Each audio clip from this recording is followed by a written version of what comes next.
So again, I'm gonna just make random videos and talk about random things. Oh, so one thing I want, my mom's death, my mom's journey,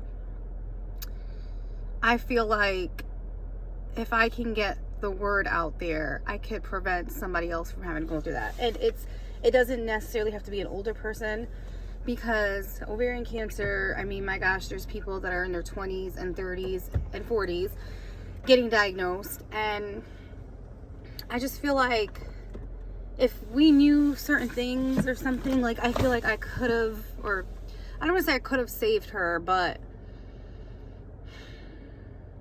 yeah, I guess that is it. I feel like I could have saved her if I would have known certain things. So now that I know certain things, I feel like if it could be pushed out there, it could save somebody else. So one thing I would like to say is, if you are anemic, right, try to figure out the cause. Like, because my mom, like, I think it was like a good year or so before she was diagnosed, she was all of a sudden anemic, had to get iron transfusions, all this other stuff, right? My thing is, like, you know, there's so many cancers that start off, I don't want to say start off as you being anemic, but like, there's a lot of people that were anemic and then got diagnosed with cancer. Let's put it that way. So it's just crazy to me that, like, if you don't push for extra testing, they're not going to give it to you. They're just going to treat your symptoms and send you along your way.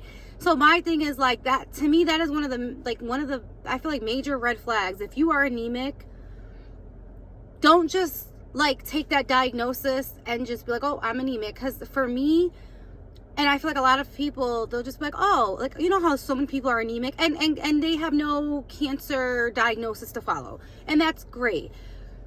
But you kind of just brush it off as, like, that's just, not, I don't want to say it's like it's a normal thing, but it's just like, it's just a thing. And you treat it and you move on with your life. But you don't want to be that person and you end up with cancer because you just thought, oh, it's anemia and I'm just going to move on with my life. So that's another thing I would say is, if you're anemic, why not try to go with the extra precautions to make sure you don't have a cancer? You know what I'm saying? Instead of waiting for the doctors to figure it out, because we all know they treat you and they send you on your way. So that's one of the main things is, I would definitely not take an anemia diagnosis lightly. You know what I'm saying? That's one.